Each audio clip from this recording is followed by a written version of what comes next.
إن الحمد لله نحمده ونستعينه ونستغفره ونعوذ بالله من شرور أنفسنا ومن سيئات أعمالنا من يهده الله فلا مضل له ومن يضلل فلا هادي له وأشهد أن لا إله إلا الله وحده لا شريك له وأشهد أن محمدا عبده ورسوله اللهم صل على محمد وعلى آل محمد كما صليت على إبراهيم وعلى آل إبراهيم إنك حميد مجيد اللهم بارك على محمد وعلى آل محمد كما باركت على إبراهيم وعلى آل إبراهيم إنك حميد مجيد أما بعد فإن خير الحديث كتاب الله وخير الهدي هدي محمد صلى الله عليه وسلم وشر الأمور محدثاتها وكل محدثة بدعة وكل بدعة ضلالة وكل ضلالة في النار أعوذ بالله من الشيطان الرجيم يا أيها الذين آمنوا اتقوا الله حق تقاته ولا تموتن إلا وأنتم مسلمون يا أيها الناس اتقوا ربكم الذي خلقكم من نفس واحدة وخلق منها زوجها وبث منهما رجالا كثيرا ونساء واتقوا الله الذي تساءلون به والأرحام إن الله كان عليكم رقيبا يا أيها الذين آمنوا اتقوا الله وقولوا قولا سديدا يصلح لكم أعمالكم ويغفر لكم ذنوبكم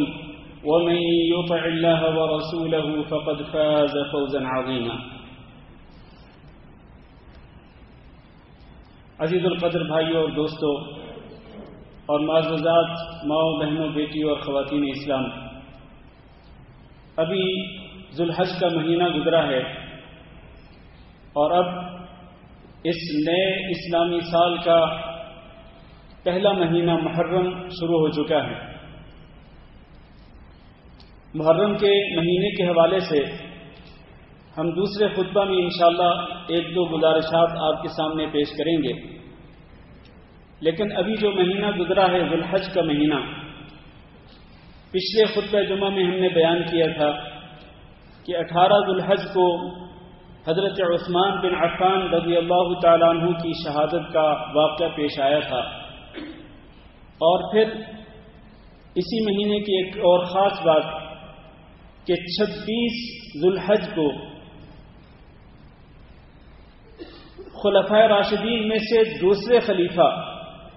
حضرت عمر بن خطاب رضی اللہ تعالیٰ عنہ پر حملہ ہوا فجر کی نماز کے دوران، اور پھر 2-3 دن کے بعد وہ بھی اللہ رب العزت کو پیارے ہو گئے اور شہادت کے مرتبے پر فائز ہو گئے۔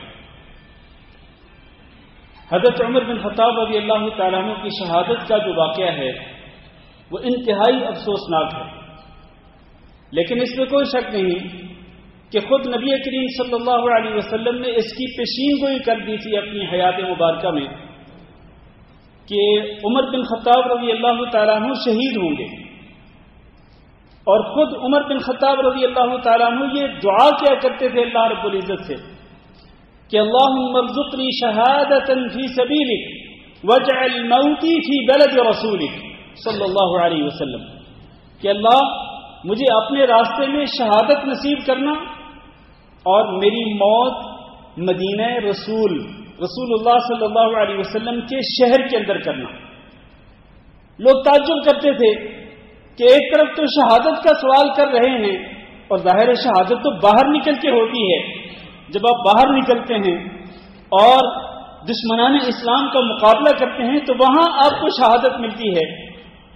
لیکن عمر بن خطاب رضی اللہ تعالیٰ عنہ یہ کہتے تھے کہ اللہ مجھے شہادت بھی دے اور وہ بھی مدینہ رسول صلی اللہ علیہ وسلم کے اندر، اسی شہر مدینہ کے اندر میری موت آئے اور یہیں پر میری تدفین ہو۔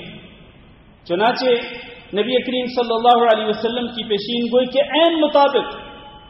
اور حضرت عمر بن خطاب رضی اللہ تعالیٰ عنہ کی دعا کو اللہ رب العزت نے شرف قبولیت نوازتے ہوئے عمر بن خطاب رضی اللہ تعالیٰ عنہ کو اللہ رب العزت نے شہادت کی موت نصیب فرمائی، اور وہ بھی مدینہ رسول صلی اللہ علیہ وسلم میں۔ یہ واقعہ تو بہت ہی لمبا ہے،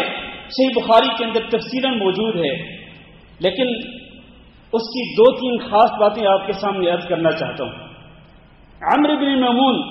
رضی اللہ تعالیٰ عنہ، یہ بھی ایک صحابی رسول ہیں، یہ بیان کرتے ہیں کہ میں فجر کی نماز میں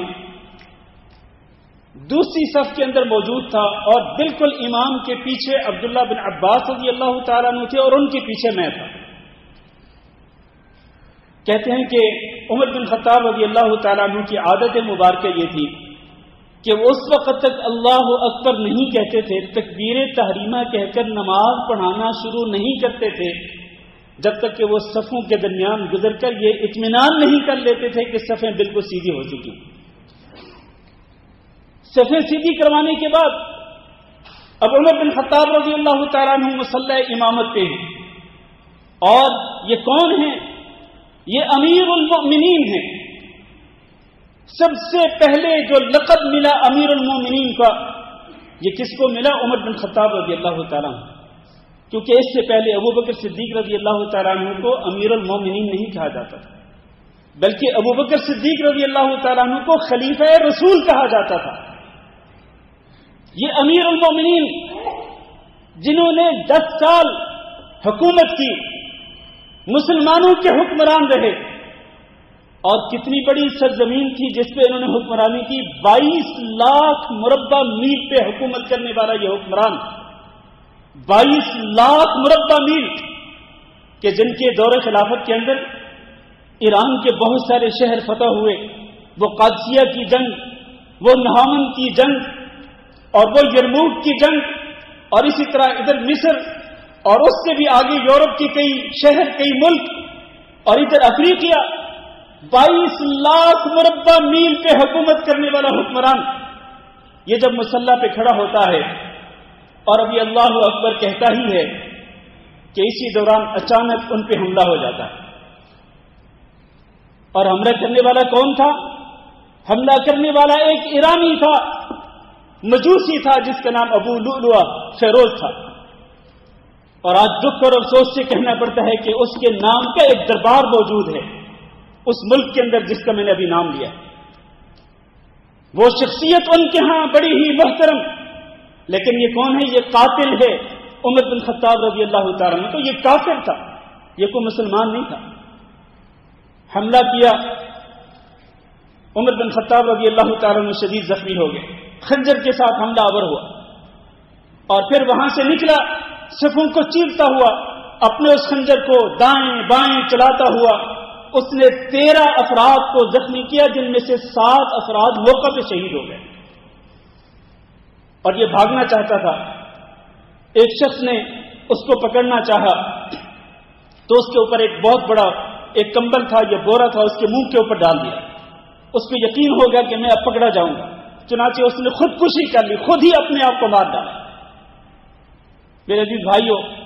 عمر بن خطاب رضی اللہ تعالیٰ عنہ، آپ ذرا تصور کریں، شدید زخمی ہیں اور خنجر کے کئی واروں کے ساتھ زخموں سے چور چور ہیں، اور جسم سے خون نکل رہا ہے۔ تھوڑا پیچھے ہٹے،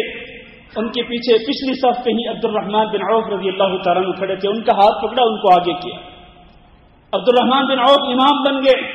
انہوں نے مختصر سی نماز پڑھائی، یعنی جلدی جلدی نماز کو ختم کیا، کیونکہ معاملہ اس قسم کا تھا، واقعہ بہت ہی افسوسناک پیش آ چکا تھا۔ نماز ختم کی تو جناب عمر بن خطاب رضی اللہ تعالیٰ عنہ نے کہا کہ عبد الرحمن بن عوف، عبداللہ بن عباس رضی اللہ تعالیٰ عنہ سے کہا کہ ذرا دیکھو میرا قاتل کون ہے۔ عبداللہ بن عباس گئے، تھوڑی دیر کے بعد واپس آئے، کہنے لگے وہ ایک کافر جس کو ابو لؤلؤ کہتے ہیں، اس شخص نے آپ پہ حملہ کیا۔ عمر بن خطاب رضی اللہ تعالیٰ نے کہا کہ اللہ کا شکر ہے کہ اللہ تعالیٰ نے میری موت کسی مسلمان کے ہاتھوں نہیں کرائی، میرا قاتل کوئی مسلمان نہیں ہے، میرا قاتل کافر ہے۔ اور پھر عمر بن خطاب رضی اللہ تعالیٰ عنہ کو اٹھا کر ان کے گھر لے جایا گیا، اور ان کے زخم اتنے شدید تھے، صحابہ کرام کہتے ہیں کہ ان کو نبیذ پلائی گئی جو ان کے زخموں سے نکل گئی۔ اور ان کو پھر دودھ پلایا گیا، اور دودھ کا چونکہ رنگ سفید ہوتا ہے، وہ نمایاں طور پر پتہ چل گیا کہ وہ زخم سے نکل رہا ہے۔ اب اس سے پہلے کوئی صحابی یہ کہہ رہا تھا کہ نہیں انشاءاللہ ٹھیک ہو جائیں گے، کوئی صحابی یہ کہہ رہا تھا کہ نہیں یہ بچنے والے نہیں ہیں۔ جب اس طرح سے نبیذ بھی نکل گئی، دودھ بھی ان کے جسم سے نکلنے لگا، تو سارے کہنے لگے کہ اب یہ خلیفت امیر المومنین بچنے والے نہیں ہیں۔ میرے بھائیوں، اسی دوران میں کہ لوگ آپ کے پاس جمع تھے اور لوگ آپ کے لیے دعا کر رہے تھے، اسی دوران ایک شخص آیا، کہنے لگا اے امیر المومنین، آپ کے لیے بشارت ہو کہ آپ رسول اکرم صلی اللہ علیہ وسلم کے پیارے صحابی تھے، اور پھر نبی صلی اللہ علیہ وسلم کی وفات ہوئی تو اللہ کے نبی آپ سے راضی تھے، اور پھر آپ نے حکمرانی کی، 10 سال آپ نے حکمرانی کا حق ادا کر دیا، آپ نے عدل و انصاف کے تقاضوں کو پورا کیا، آپ کی بھی بشارت، جنت کی خوشخبری ہو۔ عمر بن خطاب رضی اللہ تعالی نے کیا کہا؟ کہنے لگے یہ ایسی بات نہیں ہے، یہ ٹھیک ہے کہ میں نے نبی صلی اللہ علیہ وسلم کے ساتھ رہا، میں مسلمانوں کا حکمران بھی رہا، میں نے عدل و انصاف بھی کیا، لیکن یہ ایسی چیز ہے کہ نہ تو میں یہ سمجھتا ہوں کہ اس کا میرے اوپر کوئی بوجھ ہوگا، اور نہ ہی میں سمجھتا ہوں کہ اس سے مجھے کوئی بہت زیادہ اجر و ثواب ملے گا، یعنی مجھے کوئی بہت زیادہ خوش فہمی نہیں ہے۔ اب آپ دیکھیں کہ یہ خلیفۃ المسلمین امیر المومنین، جن کا نام لے کر نبی صلی اللہ علیہ وسلم نے ان کو جنت کی بشارت دی تھی، اب ان کی کچھ نیکیاں ان کے سامنے ذکر کی جاتی ہیں تو وہ کہتے ہیں نہیں، مجھے اس طرح مجھے خوش فہمی کے اندر مبتلا ہونے کی ضرورت نہیں، ہم لوگ تو بس 2-4 نمازیں پڑھتے ہیں، 2-4 روزے رکھ لیتے ہیں تو ہم سمجھتے ہیں کہ ہمارا تو جنت کا داخلہ پکا ہو گیا، جیسے ہمیں سرٹیفکیٹ دے دیا گیا۔ ہم پھر پھول جاتے ہیں کہ ہم نے اتنی عبادت کی، ہم نے اتنی مرتبہ قرآن مجید کا ختم کیا، ہم نے اتنے نفل پڑھے، ہم نے اتنا نفلی صدقہ کیا، حج اور عمرے کیے،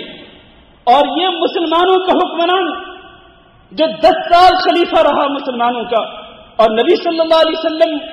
کے سسر بھی تھے حضرت عمر بن خطاب رضی اللہ تعالیٰ عنہ،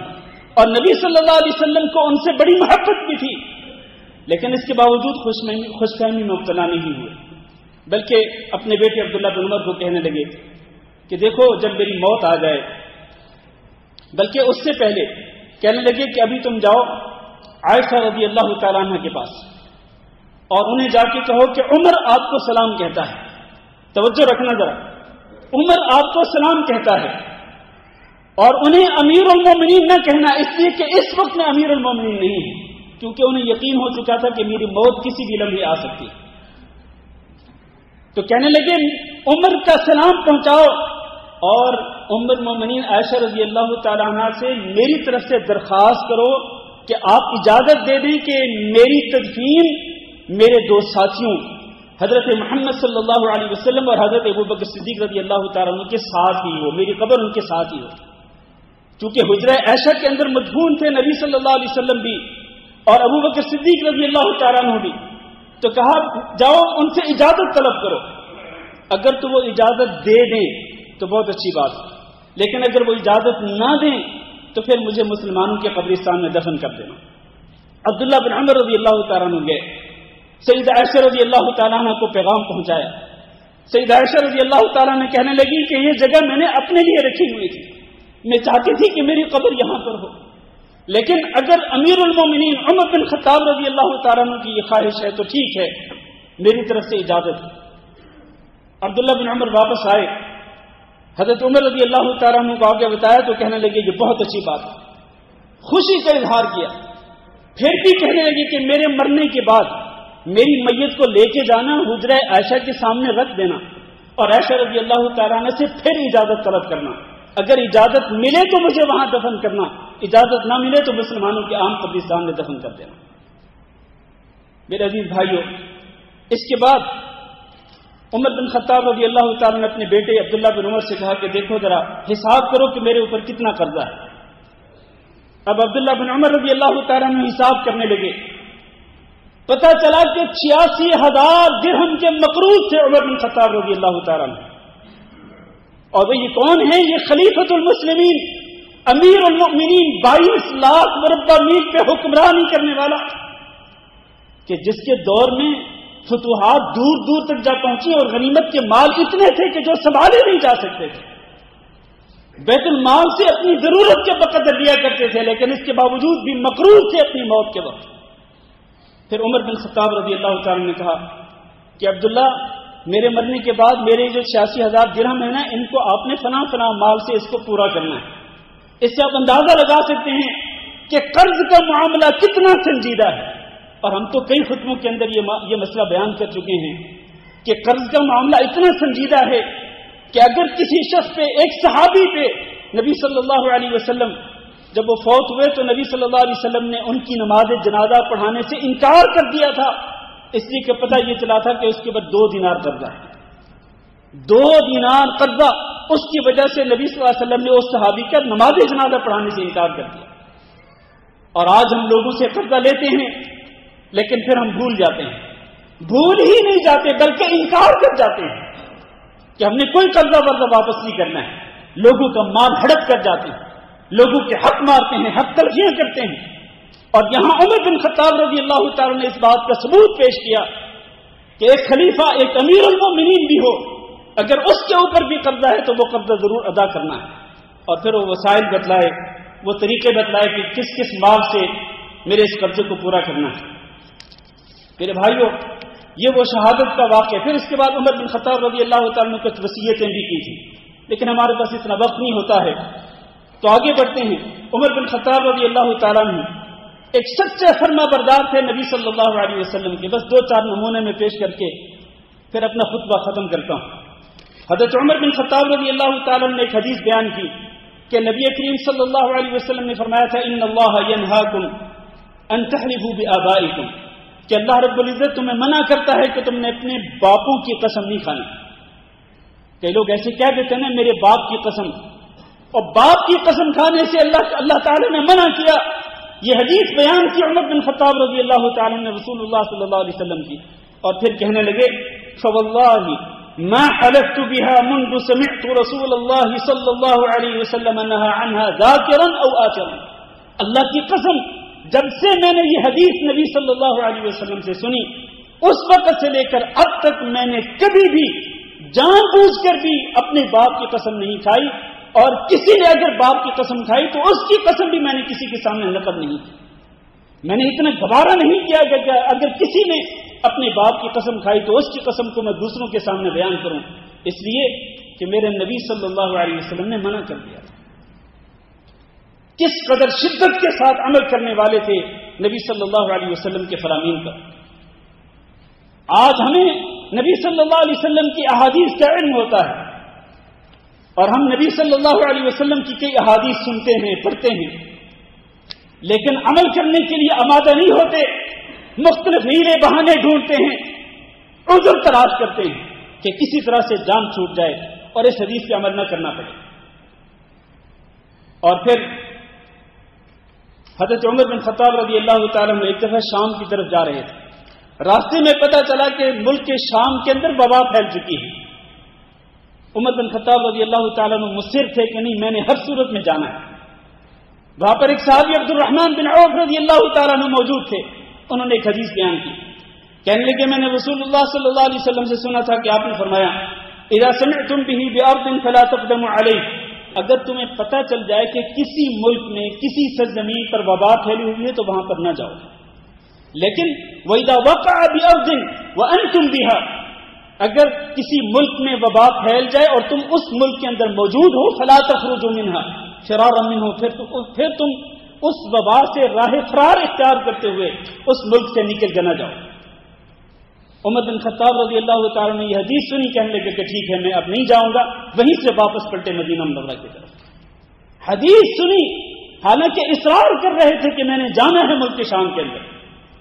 لیکن حدیث سنی اسی وقت اپنا ارادہ ملتوی کر دیا، اپنا پروگرام کینسل کر دیا، کہا کہ ٹھیک ہے جب وہاں وبا ختم ہوگی تو پھر اس کے بعد جائیں گے۔ یہ ہوتے حدیث پہ عمل کرنے کا جذبہ، اور یہی عمر بن خطاب رضی اللہ تعالیٰ عنہ تھے، جب طواف کرتے تھے بیت اللہ کا تو حجر اسود کا بوسہ لیتے ہوئے کہا کرتے تھے واللہ انی لاعلم انک حجر لا تضر ولا تنفع، اے حجر اسود، اللہ کی قسم کھا کے کہتا ہوں کہ مجھے اس بات کا علم ہے کہ تم نہ کسی قسم کا نقصان پہنچا سکتے ہو نہ نفع پہنچا سکتے ہو، پھر میں تمہیں کس لیے بوسہ دیتا ہوں یا کس لیے بوسہ لیتا ہوں تمہارا؟ ولولا انی رأیت رسول اللہ صلی اللہ علیہ وسلم یقبلک ما قبلتک، اگر میں نے رسول اللہ صلی اللہ علیہ وسلم کو نہ دیکھا ہوتا کہ آپ صلی اللہ علیہ وسلم تمہارا بوسہ لے رہے تھے، اگر یہ نہ دیکھا ہوتا تو میں بھی تمہارا بوسہ نہ لیتا۔ پھر کہتے کہ یہ جو رمل ہے پہلے 3 چکروں کے اندر، طواف کے پہلے 3 چکروں کے اندر اپنے کندھوں کو ہلاتے ہوئے تیز تیز قدموں کے ساتھ جو رمل کیا جاتا ہے، کہتے اب ہم کیوں کرتے ہیں؟ انما كنا نراء المشرکین، پہلے تو ہم یہ رمل تب شروع ہوا تھا جب مشرکین کو اپنی طاقت دکھلانی تھی، اور آج تو مشرکین کو اللہ نے ہلاک و برباد کر دیا ہے، تو پھر ہم یہ رمل کیوں کریں؟ اس کے بعد کہنے لگے شیء صنعه رسول اللہ صلی اللہ علیہ وسلم فلا نحب ان نترکه، جو عمل نبی صلی اللہ علیہ وسلم کیا کرتے تھے اس کو چھوڑنا ہم برداشت نہیں کرتے۔ نبی صلی اللہ علیہ وسلم نے عمل شروع کیا تو ہم اس کو چھوڑنا برداشت نہیں کرتے ہیں، وہ کرتے رہیں چاہے حالات بدل گئے، لیکن وہ عمل نہیں چھوڑیں گے۔ میرے بھائیو، یہ ہیں وہ عمر بن خطاب رضی اللہ تعالیٰ عنہ، اور ان کے جہاں تک فضائل کا تعلق ہے تو اتنے فضائل ہیں کہ ان فضائل کو ذکر کرنے کے لیے ایک اور خطبہ جمعہ چاہیے۔ مختصر طور پر یہ ہے کہ عمر بن خطاب رضی اللہ تعالیٰ عنہ سے نبی صلی اللہ علیہ وسلم کو شدید محبت، آپ سے پوچھا گیا کہ ای الناس احب الیک، اے اللہ کے رسول آپ کو لوگوں میں سے سب سے زیادہ محبوب کون ہے؟ تو نبی صلی اللہ علیہ وسلم نے فرمایا کہ مجھے سب سے زیادہ محبوب عائشہ رضی اللہ تعالیٰ عنہ۔ تو پوچھنے والے نے کہا کہ مردوں میں سے آپ کو کون زیادہ محبوب ہے؟ تو نبی صلی اللہ علیہ وسلم نے فرمایا کہ اس کے باپ یعنی ابو بکر صدیق رضی اللہ تعالیٰ عنہ۔ پوچھنے والے نے کہا کہ ابو بکر صدیق کے بعد آپ کو سب سے زیادہ محبوب کون ہے؟ تو نبی صلی اللہ علیہ وسلم نے فرمایا کہ ان کے بعد مجھے سب سے زیادہ محبوب عمر بن خطاب رضی اللہ تعالیٰ عنہ۔ اور خود عمر بن خطاب رضی اللہ تعالیٰ عنہ کو نبی صلی اللہ علیہ وسلم سے شدید محبت تھی۔ ایک دفعہ اللہ کے رسول نے عمر بن خطاب کا ہاتھ پکڑا ہوا ہے، تو اسی دوران عمر بن خطاب کہتے ہیں کہ اللہ کے رسول آپ مجھے سب سے زیادہ محبوب ہیں، حتیٰ کہ میرے ماں باپ سے بھی زیادہ محبوب، میرے اہل و عیال سے بھی زیادہ محبوب، لیکن میری جان سے زیادہ محبوب نہیں۔ اللہ کے رسول نے فرمایا کہ عمر اس طرح نہیں ہو سکتا ہے، جب تک کہ تم مجھے اپنی جان سے بھی زیادہ محبوب نہیں رکھو گے اس وقت تک تمہارا ایمان مکمل نہیں ہوگا۔ عمر بن خطاب نے اسی لمحے اسی گھڑی کے اندر کہا کہ اللہ کے رسول اگر یہ بات ہے تو اب آپ میری جان سے بھی زیادہ مجھے محبوب ہیں۔ تو اللہ کے رسول نے فرمایا تھا الآن یا عمر، عمر اب تو نے بات صحیح کی۔ تو نبی کریم صلی اللہ علیہ وسلم کو بھی ان سے محبت، اور عمر بن خطاب رضی اللہ تعالیٰ عنہ کو بھی ان سے محبت، ایک دوسرے سے شدید محبت کرنے والے۔ اور پھر اسی شدید محبت کا یہی شدید محبت جو ہے یہی وجہ تھی حقیقت میں کہ نبی کریم صلی اللہ علیہ وسلم نے حضرت حفصہ رضی اللہ تعالیٰ عنہ سے شادی کر لی تھی، جو کہ عمر بن خطاب رضی اللہ تعالیٰ عنہ کی صاحبزادی تھی۔ تو اس اعتبار سے عمر بن خطاب رضی اللہ تعالیٰ عنہ نبی کریم صلی اللہ علیہ وسلم کے سسر لگتے تھے، جیسا کہ ابو بکر صدیق رضی اللہ تعالیٰ عنہ بھی نبی صلی اللہ علیہ وسلم کے سسر لگتے تھے۔ اور یہ 2 خلیفے سسر اور دوسرے جو 2 خلیفے جو عثمان اور علی، یہ نبی صلی اللہ علیہ وسلم کے داماد۔ یہ عجیب اتفاق ہے کہ 4 خلفائے راشدین، ان میں سے 2 نبی صلی اللہ علیہ وسلم کے سسر اور 2 نبی صلی اللہ علیہ وسلم کے داماد تھے۔ نبی صلی اللہ علیہ وسلم نے فرمایا تھا حضرت ابو بکر صدیق رضی اللہ تعالیٰ عنہ اور عمر بن خطاب رضی اللہ تعالیٰ عنہ ان دونوں کی طرف اشارہ کرتے ہوئے کہ ہذان سیدہ کہول اہل الجنہ، جنت میں جو بوڑھے لوگ ہوں گے تو جنت میں بوڑھے لوگوں کے سردار یہ 2 اشخاص ہوں گے، ابو بکر صدیق اور عمر بن خطاب رضی اللہ تعالیٰ عنہ۔ حالانکہ آپ کو یہ معلوم ہے کہ جنت میں کوئی بندہ بوڑھا نہیں ہوگا، جنت والوں کی عمر جو ہے وہ 30 یا 33 سال ہوگی، سارے کے سارے جوان ہوں گے۔ لیکن معنی یہ ہے کہ جتنے بوڑھے گزرے دنیا کے اندر اور وہ جنت والے ہوں گے، جنت میں داخل ہوں گے، تو ان سب کے سردار حضرت ابوبکر صدیق اور حضرت عمر بن خطاب رضی اللہ تعالیٰ عنہ۔ عمر بن خطاب رضی اللہ تعالیٰ عنہ یہ وہ صحابی تھے کہ اگر کسی راستے پہ چلتے تھے تو اس راستے کو شیطان بھی چھوڑ دیا کرتا تھا، اور اس سلسلے میں کئی واقعات موجود ہیں لیکن ہم انہیں ذکر نہیں کر رہے کہ شیطان بھی اس راستے کو چھوڑ دیتا تھا جس راستے پہ عمر بن خطاب رضی اللہ تعالیٰ عنہ چل کے جا رہے ہوتے. اور عمر بن خطاب رضی اللہ تعالیٰ عنہ وہ تھے کہ اللہ رب العزت نے ان کی زبان پہ اور ان کے قلب پہ، ان کے دل پہ حق بات کو جاری کر دیا. حتیٰ کہ عمر بن خطاب رضی اللہ تعالیٰ عنہ کہتے ہیں کہ 3 واقعات ایسے ہیں کہ ان میں جو رائے میری تھی بالکل اسی طرح سے آسمان سے وہی نازل ہوگی. جس طرح میں نے رائے پیش کی نبی صلی اللہ علیہ وسلم کے سامنے، بالکل اسی طرح ہو بہو حرف بحرف اللہ رب العزت نے آسمان سے وہی نازل کر دی نبی صلی اللہ علیہ وسلم پر کہ آپ نے اس طرح کرنا ہے. ان میں سے 3 واقعات، ویسے تو 7 واقعات ہیں اس قسم کے، لیکن ان میں سے 3 حضرت عمر رضی اللہ تعالیٰ عنہ کہتے ہیں کہ میں نے اللہ کے رسول صلی اللہ علیہ وسلم سے کہا کہ کیوں نہ ہم مقام ابراہیم کو جائے نماز بنا لیں، یعنی مقام ابراہیم آپ کے سامنے ہو، اس کے پیچھے آپ نماز پڑھیں. تو اللہ تعالیٰ نے قرآن مجید میں حکم نازل کر دیا کہ وَاتَّخِذُوا مِن مَّقَامِ إِبْرَاهِيمَ مُصَلًّى، بالکل وہی حکم نازل کر دیا کہ مقام ابراہیم کو تم نے جائے نماز بنانا ہے. دوسری بات، حضرت عمر بن خطاب رضی اللہ تعالیٰ نے کہا تھا کہ اللہ کے رسول، آپ کے پاس مختلف قسم کے لوگ آتے ہیں، آپ سے محبت کرنے والے بھی، اور ایسے لوگ بھی آتے ہیں جنہوں نے اسلام کا لبادہ اوڑھ رکھا ہوتا ہے لیکن ان کے دل میں آپ کی محبت نہیں ہوتی، آپ کے دشمن ہوتے ہیں. تو آپ ایسا کیوں نہیں کرتے کہ آپ اپنی ازواج مطہرات کو حکم دیں کہ وہ پردہ کر کے مردوں کے سامنے آیا کریں، بغیر پردے کے نہ آیا کریں. تو بالکل اسی طرح ہو بہو اللہ تعالیٰ نے آیت نازل کر دی وَإِذَا سَأَلْتُمُوهُنَّ مَتَاعًا فَاسْأَلُوهُنَّ مِنْ وَرَاءِ حِجَابٍ، پردہ کرنے کا حکم نازل کر دیا اللہ رب العزت نے. بالکل اسی طرح سے تیسری بات، ایک دفعہ ایسے ہوا کہ نبی کریم صلی اللہ علیہ وسلم کی ازواج مطہرات جو ہیں وہ نبی صلی اللہ علیہ وسلم سے نان و نفقہ میں اضافے کا مطالبہ کر رہی تھی. جس طرح کہ آج کل عورتیں مطالبہ کرتی ہیں نا، بعض عورتیں، ساری نہیں، بعض عورتیں مطالبہ کرتی ہیں کہ ہمارا جیب خرچ جو ہے، پاکٹ منی ہماری زیادہ کر دی جائے، ہمارا نان و نفقہ جو ہے وہ زیادہ کر دیا جائے. تو یہ کوئی نئی بات نہیں ہے. نبی صلی اللہ علیہ وسلم کی ازواج مطہرات بھی نبی صلی اللہ علیہ وسلم کو گھیر کے بیٹھی ہوئی ہیں اور مطالبہ کر رہی نبی صلی اللہ علیہ وسلم سے کہ ہمارے نان و نفقہ کے اندر اضافہ کیا جائے. ان کی آواز بلند ہو رہی تھی. اسی دوران میں عمر بن خطاب رضی اللہ تعالیٰ عنہ باہر تشریف لائے. اب باہر سے عمر بن خطاب رضی اللہ تعالیٰ عنہ اجازت طلب کرتے ہیں. وہ آواز اندر پہنچتی ہے حجرے کے اندر. جیسے ہی عمر بن خطاب رضی اللہ تعالیٰ عنہ کی آواز سنی ازواج مطہرات نے تو فوراً اٹھی اور پردے کے پیچھے چلی گئی. اس کے بعد عمر بن خطاب رضی اللہ تعالیٰ عنہ کی اجازت ملی. نبی صلی اللہ علیہ وسلم مسکرا رہے تھے. تو عمر بن خطاب رضی اللہ تعالیٰ نے پوچھا کہ کیا وجہ ہے کہ آپ کیوں مسکرا رہی ہیں، آپ کو اللہ تعالیٰ ہمیشہ خوش رکھے. تو نبی صلی اللہ علیہ وسلم بیان فرمایا کہ ابھی ایک لمحہ پہلے میری بیویوں نے مجھے گھیر رکھا تھا اور ان کی آوازیں بلند ہو رہی تھی، نان و نفقہ بلند کر رہی، مانگنے کا مطالبہ کر رہی تھی، اضافے کا مطالبہ کر رہی تھی. جیسے ہی تمہاری آواز سنی تو فوراً اٹھ کے چلی گئی اور پردے کے پیچھے چھپ گئی. پھر آپ کو اس نے فرمایا تھا کہ عمر، جہاں پر تو جاتا ہے، جہاں پر جو راستہ تو اختیار کرتا ہے کہ اس راستے سے شیطان بھی بھاگ جاتا ہے. عمر بن خطاب رضی اللہ تعالیٰ عنہ کے بہت سارے میرے بھائیوں فضائل اور مناقب ہیں. نبی کریم صلی اللہ علیہ وسلم نے عمر بن خطاب رضی اللہ تعالیٰ عنہ کا جو محل جنت کے اندر ہے، نبی صلی اللہ علیہ وسلم نے وہ محل بھی دیکھا تھا اور اس محل کی صفات کو بھی بیان کیا تھا نبی صلی اللہ علیہ وسلم نے کہ میں نے محل دیکھا ہے. وہ اتنا خوبصورت محل تھا اور میں نے دیکھا کہ اس محل کے پاس ایک عورت بیٹھی وضو کر رہی. میں نے چاہا کہ اس محل کے اندر جاؤں، دیکھوں وہ کیسا محل ہے، لیکن مجھے بتایا گیا کہ یہ محل عمر بن خطاب رضی اللہ تعالیٰ عنہ کا ہے. عمر، میں تیری غیرت کو یاد کرتے ہوئے میں پھر اس کے اندر نہیں گیا تھا، وہاں سے واپس لوٹ آیا. عمر بن خطاب رضی اللہ تعالیٰ عنہ رونے لگے کہ اللہ کے رسول، کیا میں آپ پر بھی غیرت کھاتا؟ میرے عزیز بھائیوں، یہ اور اس کے علاوہ بے شمار فضائل جن سے ثابت ہوتا ہے کہ عمر بن خطاب رضی اللہ تعالیٰ عنہ نبی کریم صلی اللہ علیہ وسلم کے محبوب صحابی تھے اور اللہ رب العزت نے عمر بن خطاب رضی اللہ تعالیٰ عنہ کے ذریعے اسلام کو اور مسلمانوں کو قوت بخشی تھی.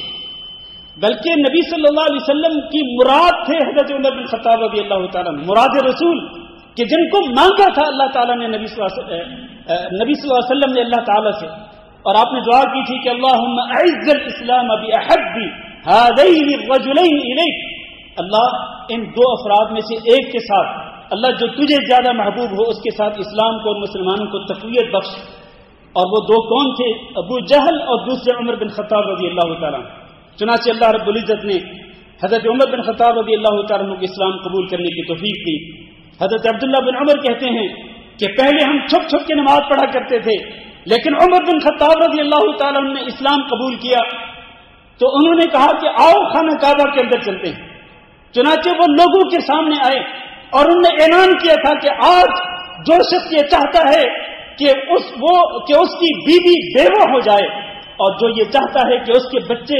یتیم ہو جائیں وہ آئے، ہم خانہ کعبہ کی طرف جا رہے ہیں نماز پڑھنے کے لیے، جس کی جرأت ہے وہ آج ہمیں روک کے دکھائے. چنانچہ وہ صحابہ کرام خانہ کعبہ کے اندر لوگوں کے سامنے نماز پڑھنا شروع کر دیا انہوں نے، لیکن یہ جرأت پہلے نہیں کرتے تھے. اللہ تعالیٰ نے مسلمانوں کو تقویت بخشی. ما زلنا اعزة منذ اسلم عمر. عبداللہ بن مسعود کہتے ہیں کہ جب عمر رضی اللہ تعالیٰ نے اسلام قبول کر لیا تو اس کے بعد ہم سینہ تان کے چلنے والے بن گئے. اللہ تعالیٰ نے ہمیں عزت دی، اللہ نے ہمیں احترام دیا، اللہ نے ہمیں قوت دے دی. تو عمر بن خطاب رضی اللہ تعالیٰ عنہ جب خلیفہ بنے، خلیفہ بننے کے بعد انہوں نے پھر کس طرح عدالت کے عدل و انصاف کے تقاضوں کو پورا کیا، یہ تو ایک بالکل الگ چیپٹر ہے اور اس کے لیے بہت سارا وقت چاہیے، ہم اس کو بیان نہیں کرنے لگے. لیکن انہوں نے 22 لاکھ مربع میل پہ حکومت کر کے یہ کہا تھا، اپنی وفات سے کچھ دن پہلے کی بات ہے، انہوں نے یہ کہا تھا کہ اللہ کی قسم اگر اللہ تعالیٰ نے مجھے محفوظ رکھا، میری موت نہ آئی تو میں اپنے بعد اہل عراق کی بیوہ عورتوں کو اپنے بعد کسی کا محتاج بنا کے نہیں چھوڑ کے جاؤں گا. یعنی میرے بعد ان کو کسی اور کی حاجت نہیں ہوگی، میں ان کو مالدار بنا کے جاؤں گا اہل عراق کی بیوہ عورتوں. وہ اس قدر وہ عدل پسند تھے اور انصاف پسند تھے. تو اللہ تعالیٰ سے دعا کرتے ہیں کہ اللہ رب العزت ہم سب کو عمر بن خطاب رضی اللہ تعالیٰ عنہ سے سچی محبت کرنے کی توفیق دے. بس ایک بات عرض کر کے میں خطبہ ختم کرتا ہوں. انس رضی اللہ تعالیٰ عنہ ایک حدیث بیان کرتے ہیں کہ نبی کریم صلی اللہ علیہ وسلم فرمایا تھا کہ قیامت کے دن بندہ اسی کے ساتھ ہوگا جس سے وہ محبت کرتا ہے. کہتے ہیں کہ نبی صلی اللہ علیہ وسلم کی یہ حدیث سن کر صحابہ کرام کو بڑی خوشی ہوئی، کیونکہ صحابہ کرام نبی صلی اللہ علیہ وسلم سے سچی محبت کرتے تھے. تو وہ یہ سمجھ گئے کہ اگر قیامت کے دن ایک بندہ اپنے محبوب کے ساتھ ہوگا تو یہ صحابہ کرام کس کے ساتھ ہوں گے؟ نبی صلی اللہ علیہ وسلم کے ساتھ جنت میں داخل ہوں گے. انس رضی اللہ تعالیٰ نے یہ حدیث بیان کرنے کے بعد کہتے ہیں کہ میں بھی اللہ کے رسول صلی اللہ علیہ وسلم سے محبت کرتا ہوں، ابو بکر صدیق رضی اللہ تعالیٰ عنہ سے محبت کرتا ہوں اور عمر بن خطاب رضی اللہ تعالیٰ عنہ سے محبت کرتا ہوں. اور اگرچہ میرے اعمال ان کے اعمال جیسے نہیں، لیکن اللہ تعالیٰ سے مجھے امید ہے کہ اللہ میری اس سچی محبت کی وجہ سے قیامت کے دن اللہ رب العزت انہی افراد کے ساتھ مجھے بھی جنت میں داخل فرمائے گا. آج ہم اس بات کی گواہی دیتے ہیں، مجھے کوئی ہچکچاہٹ نہیں میرے عزیز بھائیوں. لوگ عمر بن خطاب رضی اللہ تعالیٰ عنہ کے بارے میں مختلف باتیں کرتے ہیں، اور خصوصاً اس محرم کے مہینے کے اندر عمر بن خطاب رضی اللہ تعالیٰ عنہ پر طعن و تشنیع کرتے ہیں. لیکن جن کا نام لے کر وہ طعن و تشنیع کرتے ہیں، حقیقت یہ ہے کہ وہ اہل بیت بھی حضرت عمر بن خطاب رضی اللہ تعالیٰ عنہ سے سچی محبت کیا کرتے تھے. اور تو اور حضرت علی بن ابی طالب رضی اللہ تعالیٰ عنہ نے اپنی صاحبزادی حضرت عمر کے نکاح میں دے دی تھی. اور وہ کون تھی؟ حضرت ام کلثوم، جو کہ حضرت فاطمہ رضی اللہ تعالیٰ عنہ کے بطن سے پیدا ہوئی تھی. حضرت علی نے ام کلثوم کا نکاح کس سے کیا تھا؟ عمر بن خطاب رضی اللہ تعالیٰ عنہ سے. اور بھلے لوگوں بتلاؤ، اگر ان لوگوں کے اندر بغض ہوتا، اگر ان لوگوں کے درمیان کوئی نفرت ہوتی، اہل بیت اور عمر رضی اللہ تعالیٰ عنہ کے درمیان اگر کوئی ایسی بات ہوتی، تو کیا حضرت علی اپنی بیٹی کا نکاح حضرت عمر رضی اللہ تعالیٰ عنہ سے کرتے؟ کیا اپنے دشمنوں کو بھی بیٹیاں دیا کرتے ہیں؟ تو عمر بن خطاب رضی اللہ تعالیٰ عنہ کی ایک بیوی ام کلثوم، جو حضرت علی رضی اللہ تعالیٰ عنہ کی صاحبزادی تھی، اور پھر ام کلثوم کے بطن سے ایک بیٹا پیدا ہوا جس کا نام تھا زید بن عمر بن خطاب. ان کے والد کون ہیں؟ عمر بن خطاب. اور والدہ کون ہے؟ والدہ ام کلثوم ہے، جو علی رضی اللہ تعالیٰ عنہ کی بیٹی ہے. تو زید بن عمر بن خطاب کہا کرتے تھے کہ میں 2 خلیفوں کا بیٹا ہوں. توجہ رکھنا، کیا کہتے تھے؟ کہتے تھے میں 2 خلیفوں کا بیٹا ہوں. ایک طرف میں عمر بن خطاب رضی اللہ تعالیٰ عنہ کا بیٹا ہوں، اور دوسری طرف میں علی بن ابی طالب رضی اللہ تعالیٰ عنہ کا نواسا ہوں. ظاہر ہے کہ نواسا بھی تو بیٹے کی طرح ہوتا ہے. تو کہا کرتے تھے کہ میں 2 خلیفوں کا بیٹا ہوں، عمر بن خطاب کا اور علی رضی اللہ تعالیٰ عنہ. تو ان کے درمیان تو محبت کے جذبات تھے، نفرت نہیں تھی. آج لوگ پروپیگنڈا کرتے ہیں، جھوٹی باتیں کرتے ہیں، الزام تراشیاں کرتے ہیں. لیکن میرے بھائیوں، آج ہم علی الاعلان اس بات کا اعلان کرتے ہیں، دعویٰ کرتے ہیں، اور ہم اس دعوے میں سچے ہیں کہ ہمیں نبی کریم صلی اللہ علیہ وسلم سے بھی محبت ہے، ہمیں ابو بکر صدیق رضی اللہ تعالیٰ عنہ سے بھی محبت ہے، ہمیں علی بن ابی طالب، ہمیں عمر بن خطاب رضی اللہ تعالیٰ عنہ سے بھی محبت ہے، ہمیں عثمان بن عفان رضی اللہ تعالیٰ عنہ سے بھی محبت ہے، ہمیں علی بن ابی طالب اور تمام اہل بیت سے محبت ہے. ہم اس محبت کو اپنے ایمان کا جز سمجھتے ہیں، اور ہم یہ سمجھتے ہیں کہ اس محبت کے بغیر ہمارا ایمان مکمل نہیں ہو سکتا ہے. اور ہم اللہ تعالیٰ سے امید کرتے ہیں کہ اگر ہم اس محبت کے اندر سچے ہیں تو اللہ تعالیٰ قیامت کے دن ہمیں انہی افراد، انہی حضرات کے ساتھ جنت کے اندر بھی داخل فرمائے گا. اللہ تعالیٰ ہم سب کو ان کے ساتھ جنت میں داخل فرمائے. استغفر اللہ لی ولکم ولسائر المسلمین فاستغفروہ انہ هو الغفور الرحیم.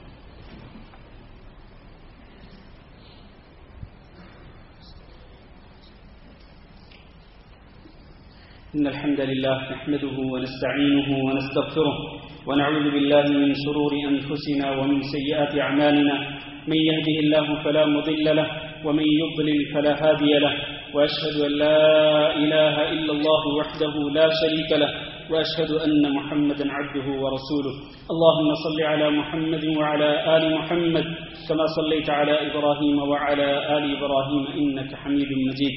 اللهم بارك على محمد وعلى آل محمد كما باركت على إبراهيم وعلى آل إبراهيم إنك حميد مجيد.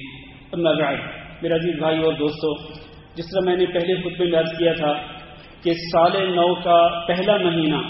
محرم شروع ہو چکا ہے، اور اس مہینے کے بارے میں رسول اکرم صلی اللہ علیہ وسلم کا فرمان ہے کہ افضل الصیام بعد رمضان شہر اللہ المحرم، کہ رمضان المبارک کے روزوں کے بعد سب سے زیادہ فضیلت والے روزے اللہ کے مہینے محرم کے روزے ہیں. اس مہینے کو رسول اللہ صلی اللہ علیہ وسلم نے شہر اللہ کہا، اللہ کا مہینہ. حالانکہ سارے کے سارے مہینے اللہ کے مہینے ہیں، لیکن یہ اس مہینے کی خصوصیت ہے کہ نبی صلی اللہ علیہ وسلم نے اس کو شہر اللہ کہا، اور اس مہینے کے روزوں کو نبی صلی اللہ علیہ وسلم نے رمضان کے روزوں کے بعد سب سے افضل ترین روزے قرار دیا. لہذا کوشش یہ کرنی چاہیے کہ اس مہینے کے اندر کثرت کے ساتھ روزے رکھیں، نفلی روزے. خاص طور پر یوم عاشورہ کا روزہ مت بھولیے، کیونکہ اگلا جمعہ جو ہے وہ یوم عاشورہ کو ہوگا، یعنی اگلا جمعہ 10 محرم کو آ رہا ہے. تو نبی کریم صلی اللہ علیہ وسلم نے فرمایا تھا کہ یوم عاشورہ کا روزہ جو رکھے گا، 10 محرم کا روزہ جو رکھے گا، مجھے اللہ تعالیٰ سے امید ہے کہ اللہ تعالیٰ اس کے پچھلے 1 سال کے گناہوں کو معاف کر دے گا. اور پھر جب نبی صلی اللہ علیہ وسلم آپ مکہ مکرمہ میں بھی یوم عاشورہ کا روزہ رکھتے تھے، مدینہ منورہ میں بھی نبی صلی اللہ علیہ وسلم نے یوم عاشورہ کا روزہ رکھا. لیکن جب آپ صلی اللہ علیہ وسلم کو بتلایا گیا کہ یہود بھی 10 محرم کی تعظیم کرتے ہیں، تو نبی صلی اللہ علیہ وسلم نے فرمایا تھا کہ اگلا سال اگر میں زندہ رہا تو پھر میں 9 محرم کا روزہ بھی رکھوں گا، 9 محرم کا روزہ بھی رکھوں گا 10 محرم کے روزے کے ساتھ. حضرت عبداللہ بن عباس رضی اللہ تعالیٰ عنہ کہتے ہیں کہ خالف الیہود، کہ لوگوں تم یہود کی مخالفت کرتے ہوئے صوموا الیوم التاسع والعاشر، کہ تم 9 محرم کا روزہ بھی رکھو اور 10 محرم کا روزہ بھی رکھو. لہذا 9 اور 10 کا روزہ رکھنا چاہیے. ہاں اگر کوئی شخص 9 محرم کا روزہ نہ رکھ سکے، 10 کا روزہ رکھے تو اس کے بعد پھر وہ 11 محرم کا روزہ بھی رکھے. اس لیے بھی کہ صرف جمعہ کے دن کا اکیلا روزہ رکھنا بھی صحیح نہیں ہے، چونکہ آئندہ جمعہ کو یوم عاشورہ ہے. آپ یوم عاشورہ کا روزہ رکھیں تو اس کے بعد 1 دن کا روزہ رکھیں، اگر آپ پہلے جمعرات کے دن کا روزہ نہیں رکھتے تو. ورنہ اگر جمعرات کا روزہ بھی رکھ لیں تو پھر جمعہ کا روزہ بھی رکھ کر آپ اسی پر کفایت کر سکتے ہیں. اللہ تعالیٰ سے دعا ہے کہ اللہ ہم سب کو یہ نیک اعمال ہمیں کرنے کی توفیق دے، اور اللہ رب العزت ہماری عبادات کو شرف قبولیت سے نوازے. اللهم اغفر لنا وللمؤمنين والمؤمنات وللمسلمين والمسلمات الأحياء منهم والأموات. اللهم إنا نسألك العفو والعافية والمعافاة الدائمة في الدنيا والآخرة. اللهم إنا نسألك رضاك والجنة ونعوذ بك من سخطك والنار. اللهم فرج هم المهمومين ونفس كرب المكروبين واقض الدين عن المدينين واشف مرضانا ومرضى المسلمين. اللهم آمنا في أوطاننا واجعل هذا البلد آمنا مطمئنا وسائر بلاد المسلمين. عباد الله، إن الله يأمر بالعدل والإحسان وإيتاء ذي القربى وينهى عن الفحشاء والمنكر والبغي يعظكم لعلكم تذكرون. سبحان ربك رب العزة عما يصفون وسلام على المرسلين والحمد لله رب العالمين.